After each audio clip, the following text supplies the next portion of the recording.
Am I the asshole for courting my crush like it's the 1800s and refusing to stop? Let me set the scene for you. It's the year 2025. The average romantic interaction involves ghosting someone mid-conversation, misinterpreting 3-second TikToks, or expressing deep emotional attachment through passive-aggressive memes.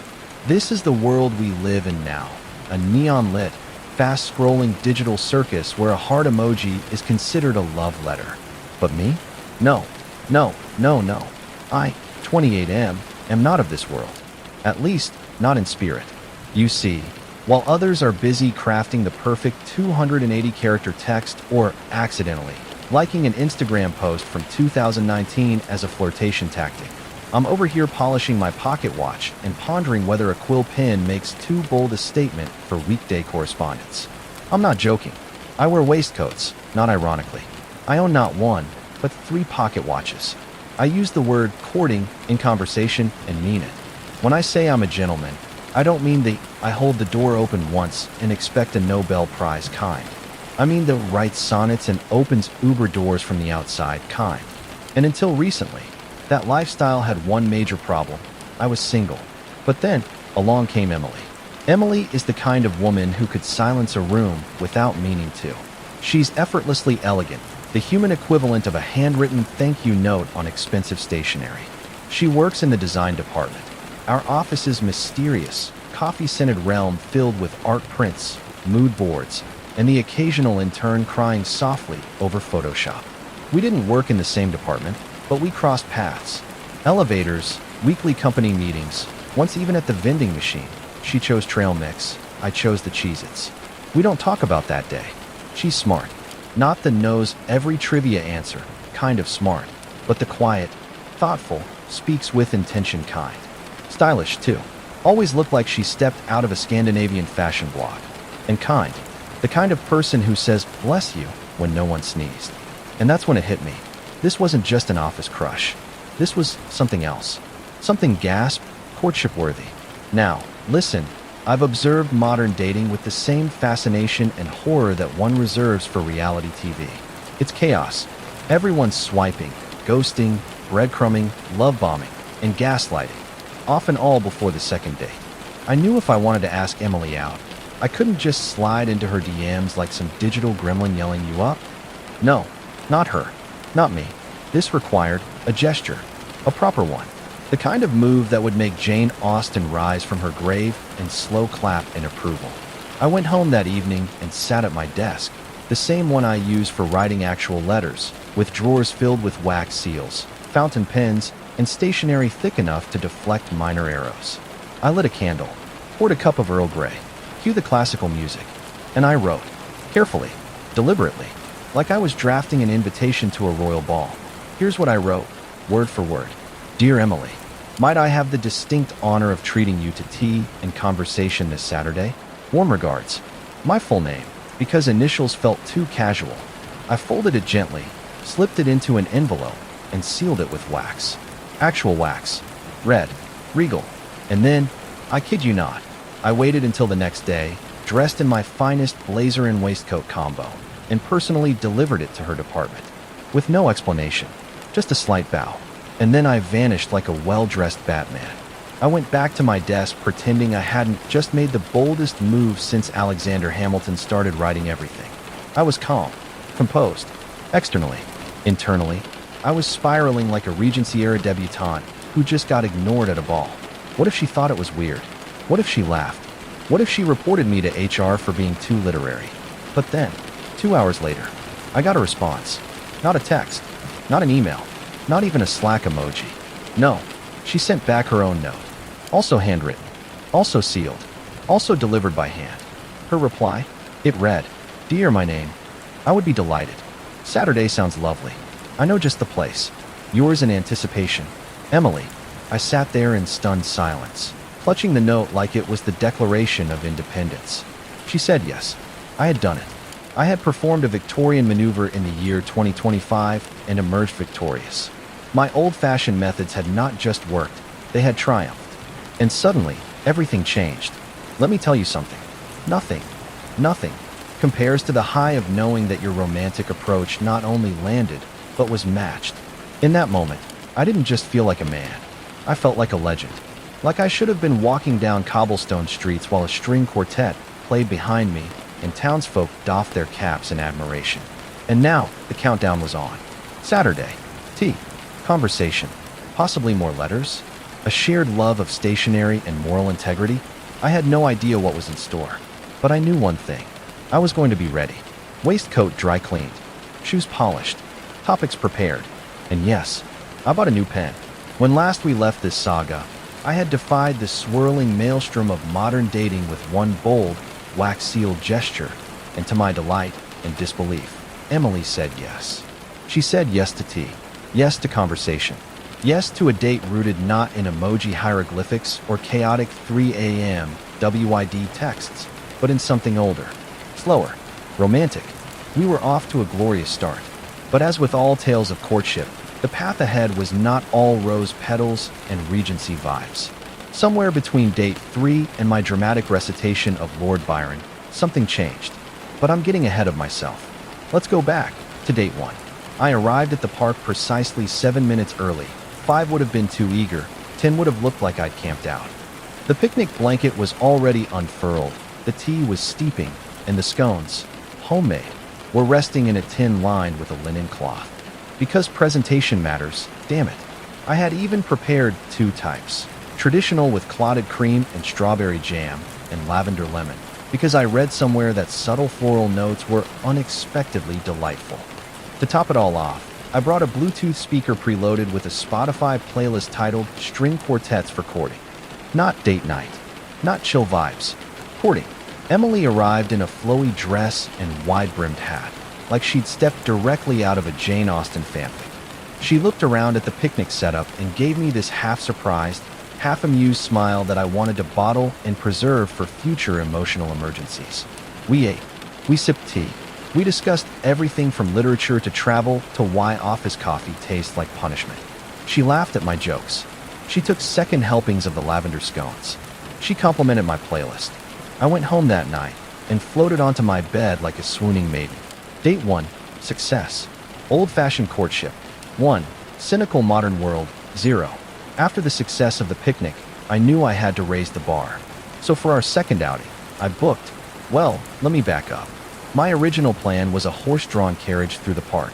Turns out, that is prohibitively expensive unless you're planning to propose, and also mostly reserved for weddings and confused tourists. So I improvised. Enter the pedicab. Is it technically a bicycle-powered rickshaw pedaled by a college student named Bryce? Yes, but if you squint, and I mean really squint, it kind of gives Victorian promenade vibes. Sort of. We climbed aboard, side by side, and I told her, with utter sincerity, just imagine it's a carriage drawn by 2 fine white Mares. To her credit, she played along.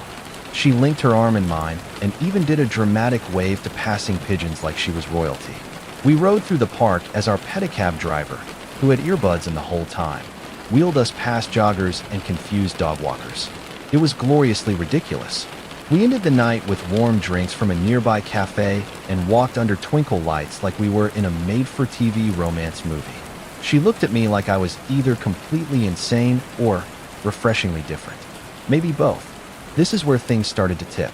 By date 3, I was feeling bold, confident, invincible even. My old-fashioned ways had worked thus far, and I decided it was time for a grand gesture. So I did what any logical, romance-loving, vest-wearing gentleman would do. I showed up at her door with a single red rose, and I recited Lord Byron. She walks in beauty, like the night, of cloudless climes and starry skies. The whole thing, from memory, full eye contact, no notes. Reader, I meant it. Every word. She smiled, kind of, and said, that was unexpected. Not beautiful, not romantic, just unexpected. Still, she thanked me, and we went on our walk. But something in the air had shifted, like a harp string gone just slightly out of tune.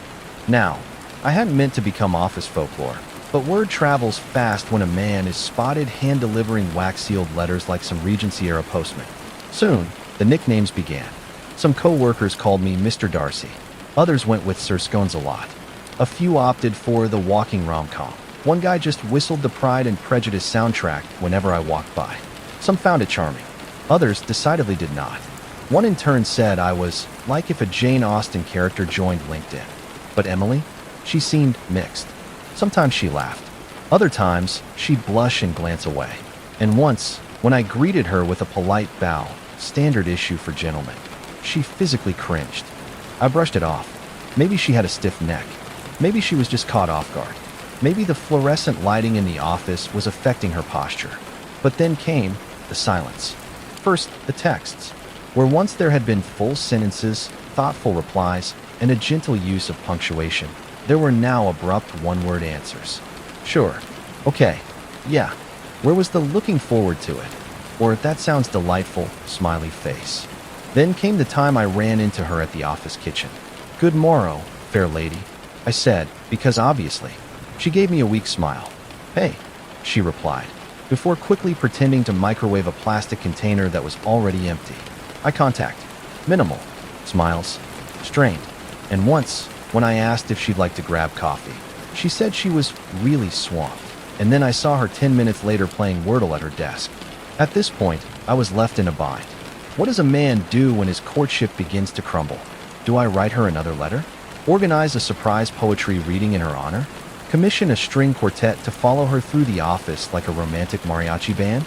No, because despite my charming quirks and old soul inclinations, I'm not completely oblivious.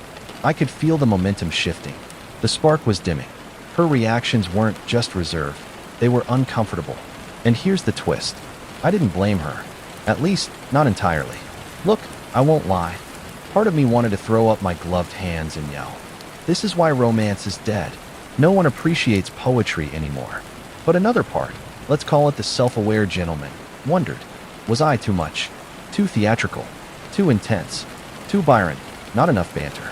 I mean, there's a fine line between swoon-worthy and this feels like a live-action role-play of a BBC miniseries I didn't consent to. Maybe I crossed it. Maybe she was hoping for a simple dinner, not a full costume production of love in the time of scones. And so, dear listeners, that is where we are now. 3 dates in, 1 awkward bow, dozens of raised eyebrows from coworkers, and a beautiful woman who once giggled at my string quartets, but now looks like she's bracing for a dramatic monologue every time I say hello. What's next? Do I retreat with dignity? Do I tone it down? Or do I go full Shakespearean and end this with a soliloquy beneath her office window? We'll find out in part 3, where I finally confront the question that every hopeless romantic must eventually ask. When is romance too romantic? When last we left our tale, dear viewers, I was navigating the confusing post-poetry phase of a romance that had once looked like it might be written in cursive on linen paper.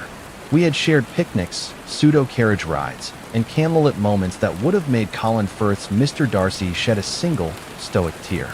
But something had shifted. Texts grew colder, smiles tighter. My romantic energy, once charming, had begun to feel like a burden. I didn't want to believe it. I held out hope. Maybe she was just stressed. Maybe her phone auto-corrected, "I adore you" into K. But then came the day, the conversation, the fallout.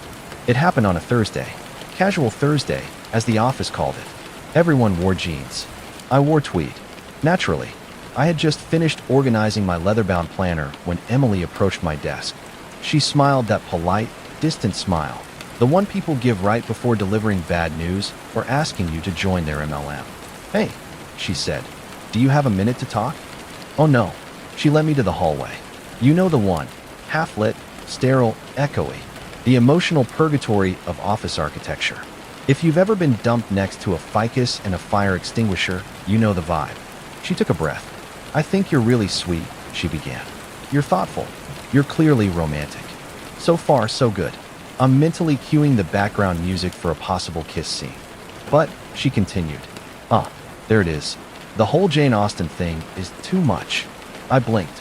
It feels like I'm being LARPed into a historical romance novel.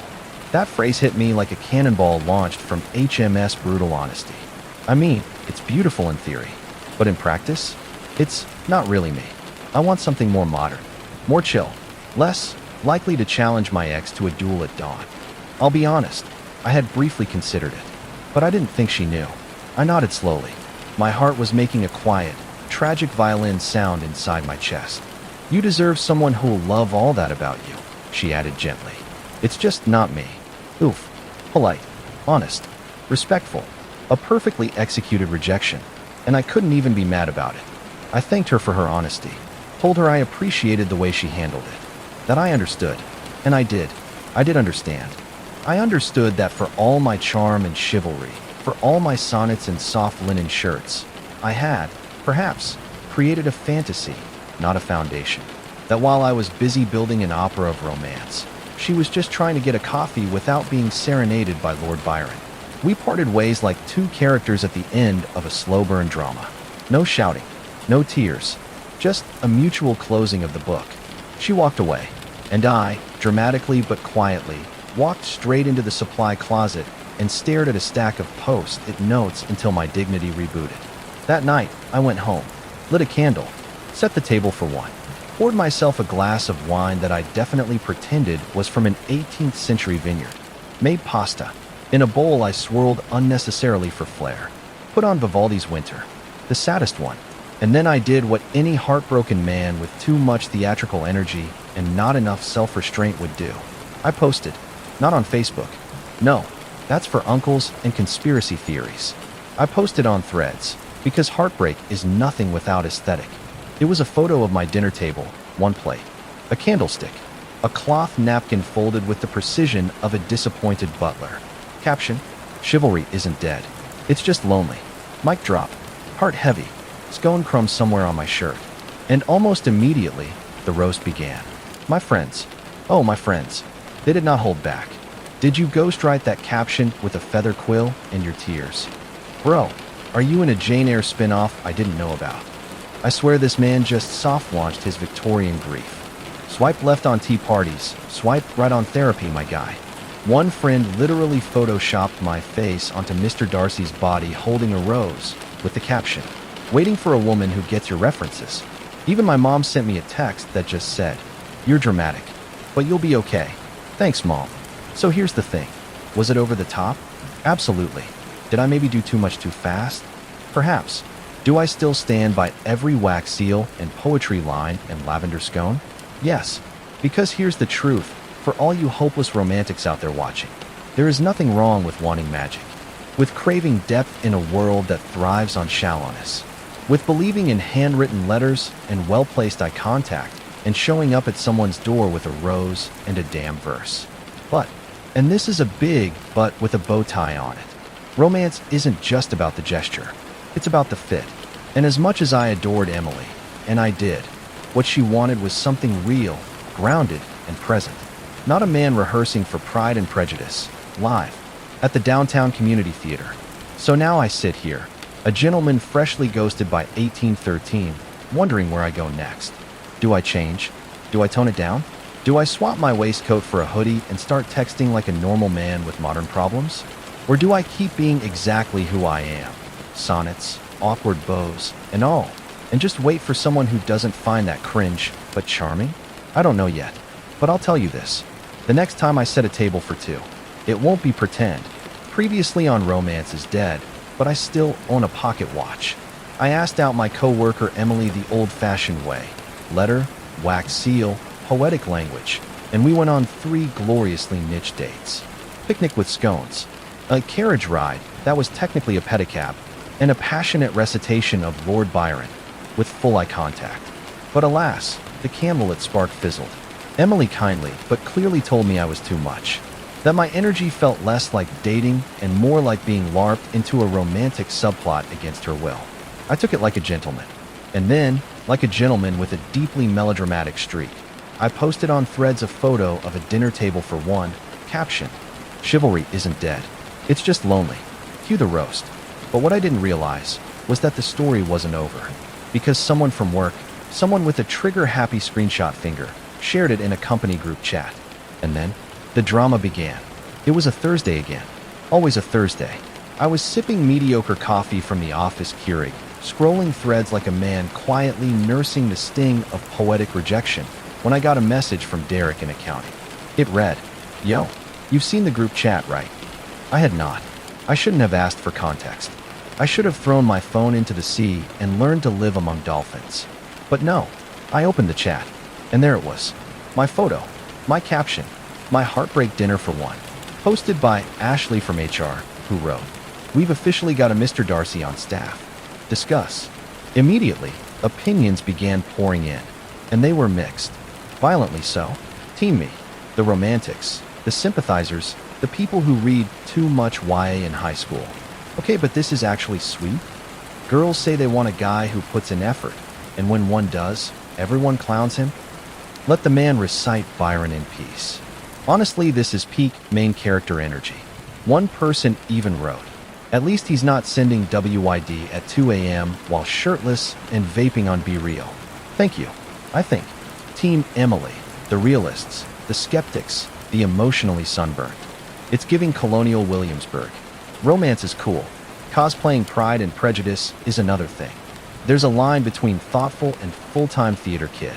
This is why I only date men who don't own more than one candle. And then came the memes. Someone posted a photoshopped image of me in sepia tone, holding a quill, with the caption, "When she wanted flowers and you brought the entire Victorian era." I laughed, out loud, in my cubicle, while also slowly imploding. It wasn't until our weekly team meeting that the final dagger was twisted in, wrapped in sarcasm and seasoned with corporate passive aggression. We were discussing internal communications and messaging tone, riveting stuff, when my manager, Jeff, looked up and said, "Let's just make sure everything we put out stays in the 21st century, shall we?" Some chuckled. A few stifled it. One in turn made full eye contact with me and whispered, "Yikes." And there it was. I hadn't just been dumped. I had become company folklore. I was no longer just a man with a taste for antique watches and heartfelt gestures. I was Mr. LARP a lot. The Regency reject. Sir feels too much. It was around that point, somewhere between Jeff's sarcasm and the fifth meme, that I started to genuinely, deeply question myself. Was I ridiculous? Was I that guy? The guy everyone laughs at because he dared to treat dating like something sacred? Because I used full sentences and called things tea and conversation instead of vibes and chill. All I'd wanted was to be thoughtful, to stand out, to be the man who remembered birthdays, carried handkerchiefs, and actually meant it when he said, "I'd like to get to know you better." But now it felt like I'd tried to propose with a goat and a dowry. I wasn't a romantic. I was a novelty act. A TikTok trend. A character someone would play at a Renaissance fair and then quietly ghost afterward. That night, I didn't light any candles. Didn't polish my pocket watch. Didn't queue up my tea with Feelings playlist. Instead, I sat in the dark, eating leftover scones like emotional packing peanuts and scrolling through threads, watching the comment count on my now viral post climb steadily. Dozens of people I didn't even know were weighing in. He's trying too hard. He's trying it all. I wish more men did this. I'd move out of state if a guy did this. And suddenly I was stuck between two extremes. Hopeless romantic or hopelessly embarrassing. Neither felt great. Here's the thing no one tells you about being different. Everyone says they want something unique. Someone thoughtful, deep, intentional. Until you show up with a wax seal and a recitation of Byron. And suddenly everyone's acting like you proposed on horseback in the break room. The truth? Being earnest in a cynical world is dangerous. It opens you up, makes you vulnerable, makes you the punchline in Slack channels and group chats and sarcastic meetings. But also, it's real. And the more I thought about it, the more I realized. I'd rather be the guy who gets roasted for caring too much than be the guy who ghosts, lies, or emotionally deflects with memes about how feelings are cringe. So yes, I was humiliated. Yes, my heartbreak got turned into a water cooler topic and possibly a team-building exercise. Yes, my manager threw shade at my entire dating philosophy mid-meeting. But no, I will not stop being who I am. Because someday, someone's going to read my handwritten letter, and instead of laughing, they'll write one back. Until then, I'll keep the candles lit, the scones warm, and the string quartets playing, quietly, respectfully, and maybe not during office hours. If you've been following along, bless you, you know my story's been a roller coaster. Not a modern roller coaster, mind you. More like a slow, winding, Victorian scenic train ride with a dramatic derailment into a pile of monogrammed linen. To recap, I, 28M, asked out a coworker, Emily, 26F, via wax-sealed letter. We had 3 whimsical, if slightly overambitious, dates. She said I was too much and that she felt like she was being LARPed into a historical romance. I respected her honesty and tried to bow out gracefully until my Heartbreak Threads post went semi-viral in a workgroup chat. My boss threw shade. My coworkers memed me. My romantic persona became water cooler material. It was humiliating, but I stood firm, proud, pocket watch still ticking, heart still handwritten. I thought that was the end of the story. I was wrong, because then came the letter. 2 weeks after the great emotional roast of 2025, I got home from work, opened my mailbox, and there it was. An envelope, cream-colored, heavy stock, embossed edges, wax-sealed in gold. The calligraphy on the front, elegant, flourished, intentional, and it wasn't from Emily. For a brief moment, I wondered if this was HR's final warning in historical format. But no, I opened it slowly, reverently, as one does with sacred documents and limited edition board game instructions. Inside, the letter read, "Dear Sir, I hope you'll forgive the intrusion, but I must confess, I couldn't help but admire your methods from afar. Would you consider joining me for tea this Saturday? Respectfully and with curiosity, Claire, Emily's roommate." Reader, I blinked. Then I blinked again. Then I sat down like I'd just been knighted by the queen of plot twists. Because Claire, who I'd met once in passing at Emily's door, who wore oversized sweaters and had the quiet aura of a woman who alphabetizes her tea collection, had seen everything. She saw the scones, heard the string quartets, heard the Byron incident from the other side of the apartment wall, watched me get labeled too much, and apparently, she loved it. That Saturday, we met for tea. She wore a forest green dress that looked like it belonged in an oil painting. I brought a letterpress printed menu and 2 hand-labeled jars of loose-leaf Darjeeling. We clicked, not like a dramatic bolt of lightning, not like Emily and I did. This wasn't fireworks over a moor. This was warm, steady, natural. By the end of the first cup, we were quoting Shakespeare. By the end of the second, she'd pulled out her own fountain pen. By the end of the third date, she brought me a sonnet she'd written herself. We've now been on 5 dates. All of them involve music played on actual instruments, casual literary references, and more mutual respect than a Jane Austen duel over croquet. Here's the thing, Reddit and the YouTube comment section I know is already typing. Emily wasn't wrong. She was honest, kind, and completely within her right to want something different. But it wasn't that I was too much. It's that I wasn't her type. And that's okay. Because it turns out my too much is exactly someone else's perfect amount.